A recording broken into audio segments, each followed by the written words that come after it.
Hello students, welcome to Jules classes. Today I am going to start Science of Class 8, Chapter 2, Microorganisms, Video Part 4. And today's topics are harmful microorganisms in humans, in animals, and in plants. Let's start with harmful microorganisms. Those microorganisms which are harmful to plants, human beings, and animals are known as harmful microorganisms which causing diseases. So some of microorganisms are harmful in many ways. In human being, plant and animals, some of the microorganisms causes diseases. Such disease causing microorganisms are called pathogens. Means जो disease करते हैं human being, plants और animals में, उन्हें हम कहते हैं pathogens. Food, clothing and leather are spoiled due to some harmful microorganisms. Means जो खाना होता है, कपड़े होते हैं और लेदर जो होती है वो ख़राब क्यों होती है? कुछ हार्मफुल माइक्रोऑर्गेनिजम्स की वजह से. Now some disease causing microorganisms in humans. मतलब ह्यूमंस में जो डिजीज़ करते हैं उनके बारे में हम पढ़ते हैं. First, pathogens enters our body through a different way, like air when we breathe, the water when we drink, or the food when we eat. Means जो पैथोजेंस होते हैं जिन्हें हम कहते हैं डिजीज़ कॉजिंग माइक्रोऑर्गेनिजम्स, वो कैसे एंटर करते हैं हमारी बॉडी में? क्या तो हमारे सांस लेने पे एयर के में, या फिर वाटर मतलब पानी पीने से, या फिर कुछ खाना खाने से हमारे अंदर वो एंटर कर जाते हैं. They can also get transmitted by direct contact with an infected person और कैरिड थ्रू एन एनिमल्स. और ये ट्रांसमिट हो सकते हैं क्या तो जो इन्फेक्टेड पर्सन हो जिसमें पहले से ये माइक्रो ऑर्गेनिज्म हो डिजीज़ वाले, या फिर किसी एनिमल्स के थ्रू पहुंच सकते हैं. जैसे कि कोरोना वायरस, ये कैसे फैलता है? किसी भी इन्फेक्टेड पर्सन के कॉन्टेक्ट में आने से ये हमारे अंदर एंटर कर जाता है. Second point, microbial disease such as cholera, common cold, chicken pox and tuberculosis that can spread from an infected person to a healthy person through air, water, food or physical contact are called communicable diseases. तो ये जो diseases होती हैं, cholera, common cold, chicken pox, tuberculosis, और हम इससे कह सकते हैं इस समय कोरोना वायरस, तो ये भी जो है इन्फेक्टेड पर्सन के थ्रू पहुंचता है हेल्दी पर्सन में. बाय एयर भी हो सकता है, वाटर, फूड और किसी भी फिजिकल कॉन्टैक्ट की वजह से. तो ये सब डिजीज़ जो होती है वो कम्युनिकेबल डिजीज़ होती है.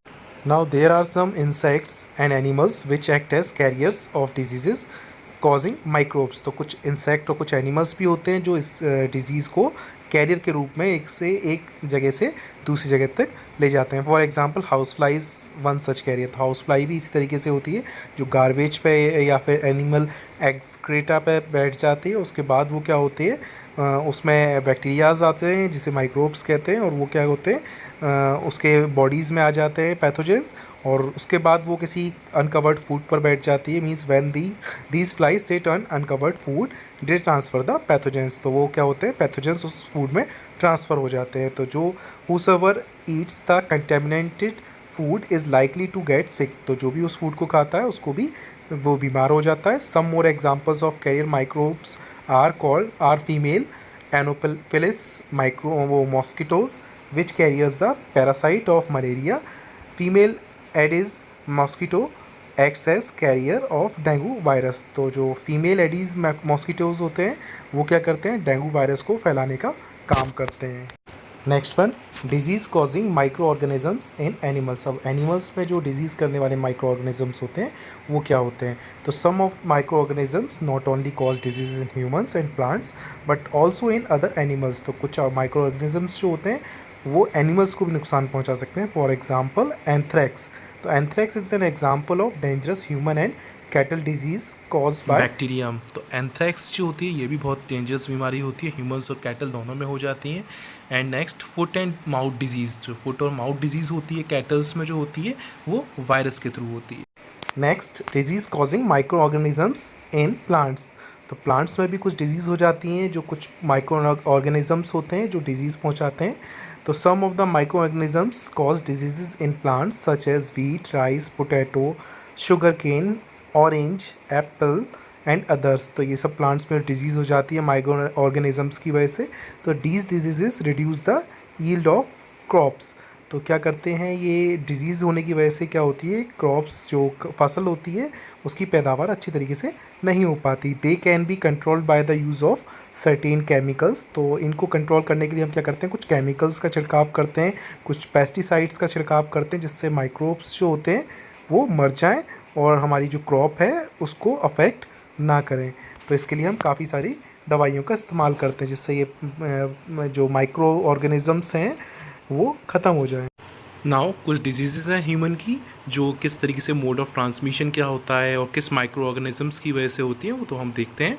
फर्स्ट है ट्यूबरक्लोसिस। तो ट्यूबरक्लोसिस क्या होता है, बैक्टीरिया के थ्रू फैलता है और मोड ऑफ ट्रांसमिशन किस तरह फैलता है, बाय एयर। मीजल्स वायरस के वजह से होता है और मोड ऑफ ट्रांसमिशन भी इसका एयर होता है। चिकन पॉक्स वायरस की वजह से होता है एंड मोड ऑफ ट्रांसमिशन इसका क्या होता है, बाय एयर भी होता है और बाय कांटेक्ट भी हो सकता है, मतलब कांटेक्ट करके भी फैल सकता है। Next one is polio.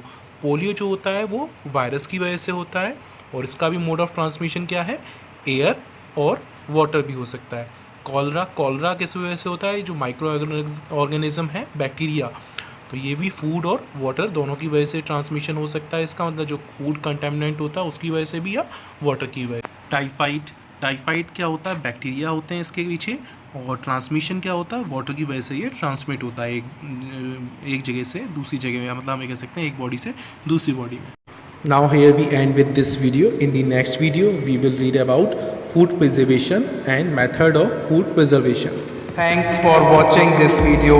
Please hit like and share this video and don't forget to subscribe my YouTube channel Jules Classes by Gaurav Sir. Thank you so much.